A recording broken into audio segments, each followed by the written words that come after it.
Yellowstone national park की हमारी यात्रा सॉल्ट लेक सिटी से शुरू हुई।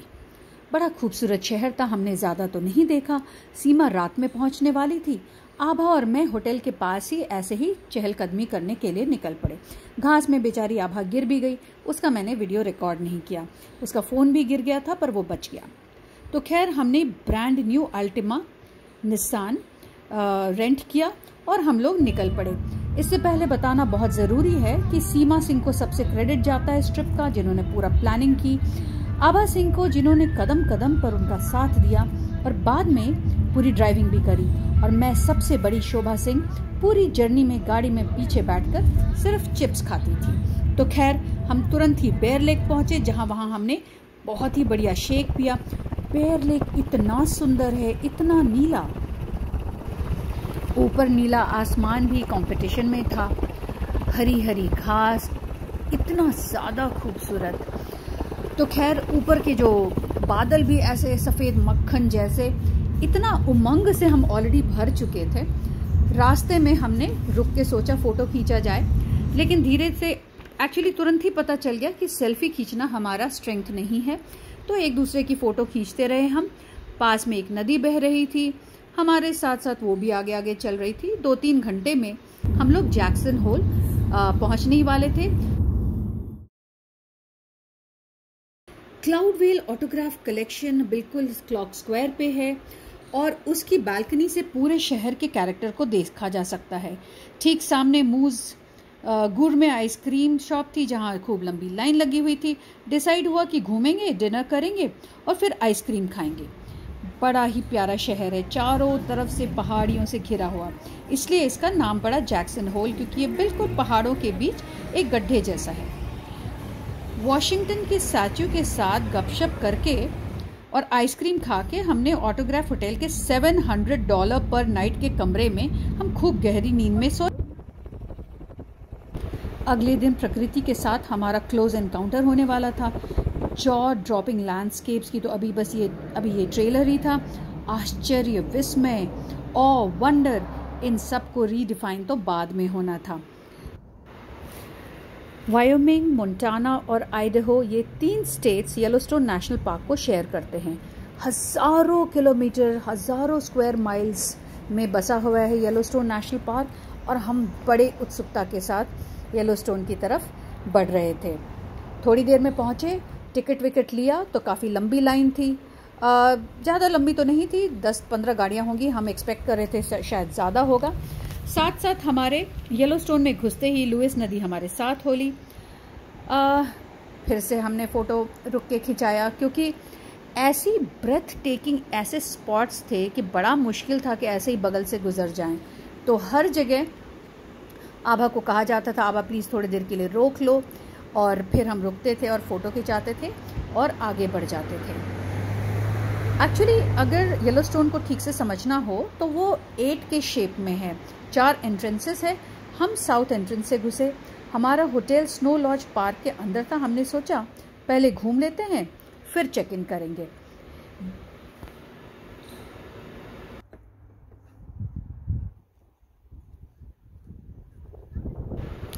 सबसे पहले हम वेस्ट थंब गाइजर बेसिन पहुंचे। Overlooking Yellowstone Lake, the West Thumb Geyser Basin features unique hot springs and geysers right along the lake's edge. So एक ट्रेल बना हुआ था, जिसके कारण हम बिल्कुल पास से इन सभी चीज़ों को देख सकते थे। जैसे there was thumb paint pots. These are miniature smelly mud volcanoes.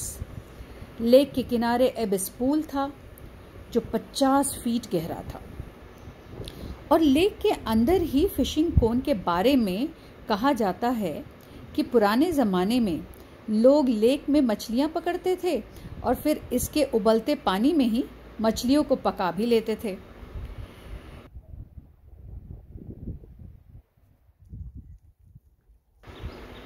Yellowstone नदी का रिवर बेड जहाँ थोड़ा ड्रॉप करता है, वहाँ लेहार्डी रैपिड्स हैं। इस समय कटथ्रोट ट्राउट मछली अपस्ट्रीम अपने अंडों को देने के लिए खूब ऊंची उछाल मारती है, हालांकि हमें तो दिखी नहीं।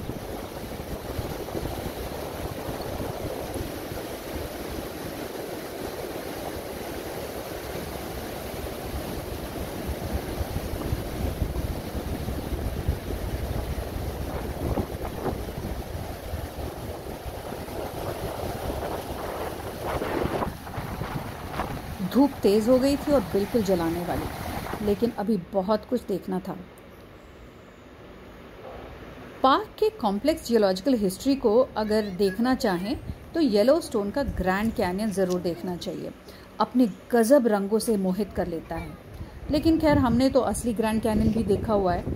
एनीवे, अपर और लोअर फॉल्स बहुत सुंदर हैं और थोड़ा फ़ोटो वगैरह खिंचवा कर हम आगे बढ़े।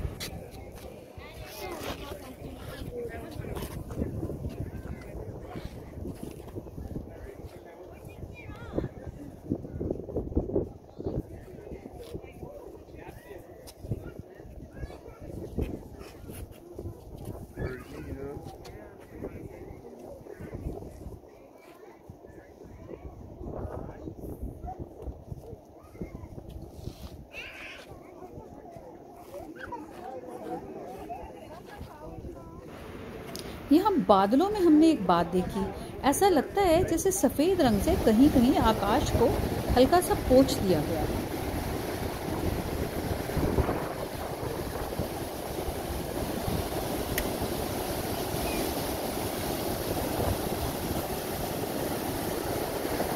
लोअर फॉल्स आर्टिस्ट पॉइंट से बहुत पास से देखा जा सकता है।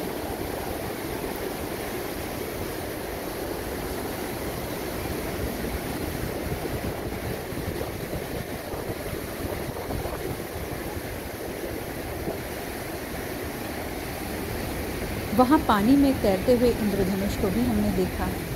इन 7 रंगों से फिर से मुलाकात अभी बाकी थी। करीब 7 घंटे घूमने के बाद हम पस्त हो चुके थे। होटल में चेक इन किया और पता चला ओल्ड फेथफुल गाइजर करीब 90 मिनट के अंतराल में इरप्ट करता है। हमारे पास थोड़ा समय था शॉर्ट सिएस्ता का। 7:30 बजे शाम को हम गैलरी नुमा जगह में जा बैठे। बड़ा गजब का समा था।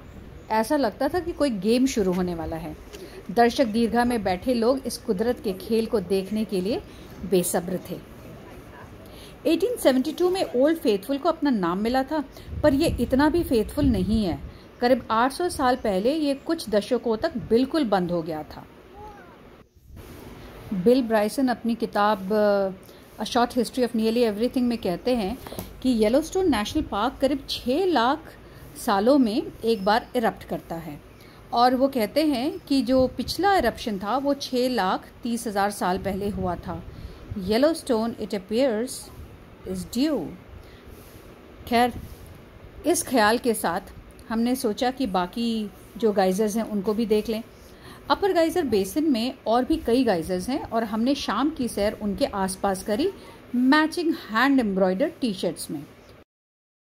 ग्रैंड प्रिज्मेटिक स्प्रिंग के पास पार्किंग नहीं मिलने के कारण हमने प्लान किया कि सुबह सुबह वहां पहुंच जाएंगे, तो अगले दिन हम तड़के ही निकल पड़े। लेकिन हमारा प्लान बिल्कुल फ्लॉप हो गया। सुबह धुंध और धुएं में कुछ नज़र नहीं आया। समझ में आया कि जब सूरज आसमान पर चढ़ता है तब खेल कुछ और ही होता है। हमने सोचा चलो जीव जंतुओं को भी देख लेते हैं। फिर यहाँ दुनिया के सबसे बड़े बाइसन के झुंड पाए जाते हैं। तो ये धुंध और धुएं को छोड़कर हम निकल पड़े। पता नहीं लेकिन ये कितने दिनों से नहाए नहीं थे। बड़े गंदे से जानवर थे। पास में नदी बह रही है, एक डुबकी ही लगा लेते। रास्ते में यूं ही भाप और खौलते पानी के बुलबुले दिखते रहे। उन सब के बीच देखा कि फूल भी बड़े हौसले के साथ पनपते हैं।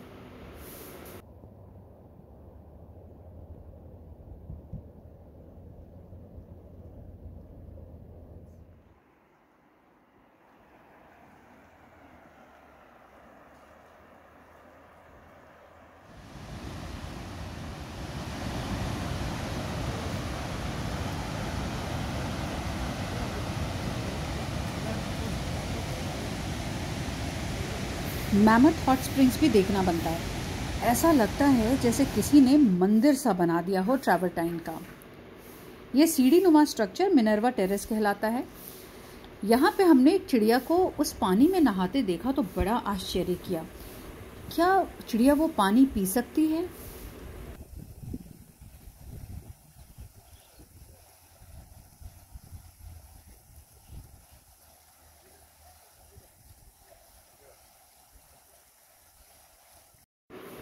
अगला स्टॉप हमारा नॉरिस गाइजर बेसिन था।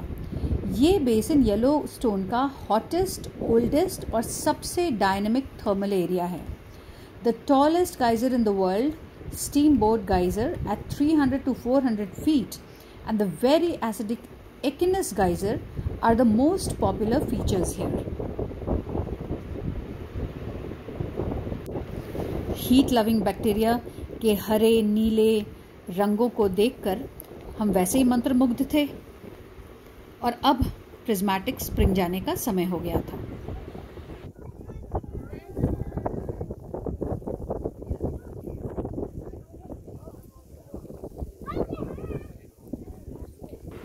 हम तो एक्सेल्सियर गाइजर देखकर ही मंत्रमुग्ध हो गए और अब समय था कुदरत के उस करिश्मे को देखने का जिसका हमें कल से इंतजार था। यह वो क्षण होता है जब आप स्तब्ध, किंग कर्तव्य विमूढ़ होकर बस खड़े रह जाते हैं। ये कौन चित्रकार है, ये कौन चित्रकार है। हीट लविंग बैक्टीरिया के कारण इसके विविध रंगों को शब्दों में कहना बहुत मुश्किल है।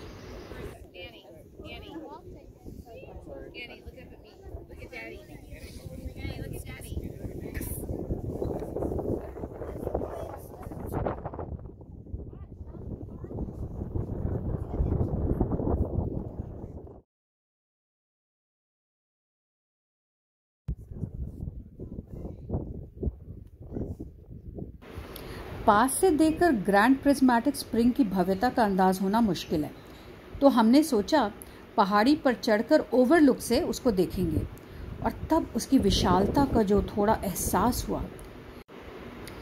एक फुटबॉल के मैदान जितना बड़ा है ये। इस स्प्रिंग को देखकर किसी ने कहा था, nothing ever conceived by human art could equal the peculiar vividness and delicacy of color of these remarkable prismatic springs. Life becomes a privilege and a blessing after one has seen and thoroughly felt these incomparable types of nature's cunning skill.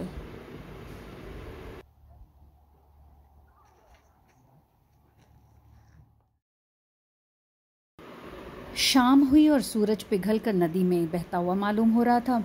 दुनिया के सबसे toll predictable geyser को देखने के लिए हम फिर बैठ गए। ओल्ड फेथफुल गाइजर से कहीं ज़्यादा ग्रैंड ये गाइजर अपने दो मित्रों के साथ लय में इरप्ट होता है। समय हमें दिया गया 8:30 से 10 बजे के बीच में किसी भी समय इरप्ट हो सकता है। बड़ी ठंड थी और बड़े ही कम लोग थे, तो ये ऐसा लगा जब ग्रैंड गाइजर इरप्ट हुआ तो ऐसा लगा कि ये हमारे लिए कोई प्राइवेट शो कर रहा है। इसका इतना ज़्यादा धुआं था कि बिल्कुल हमारे ऊपर आ गया था। We were literally enveloped in its steam.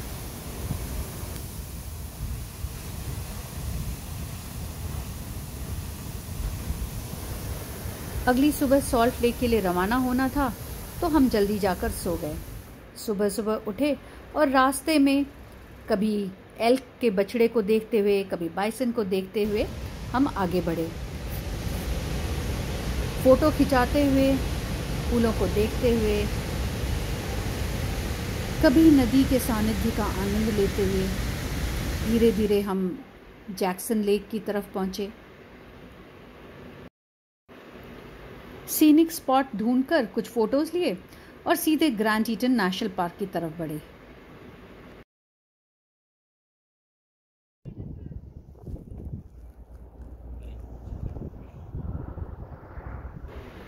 इस पूरे रास्ते को बयान नहीं किया जा सकता। रंग बिरंगे फूलों से भरी वादियाँ, बर्फ से ढके नीले पहाड़, क्या खूबसूरती का भी कोई ओवरडोज हो सकता है।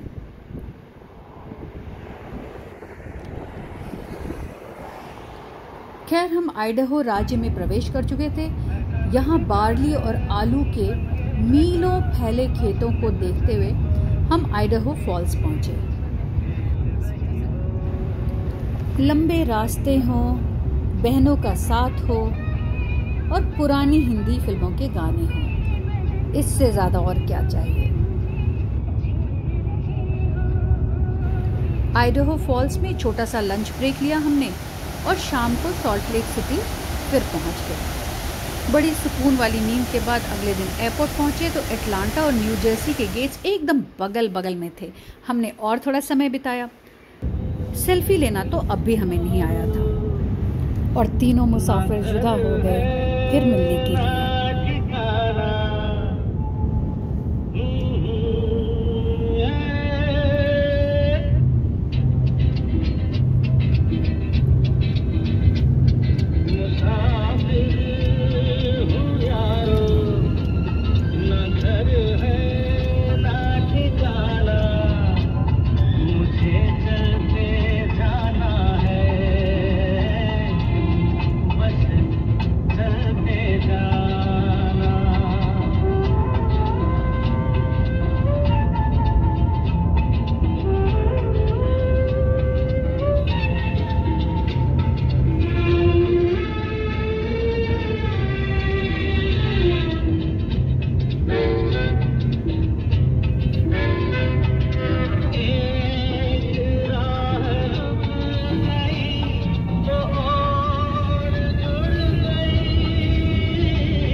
ना घर है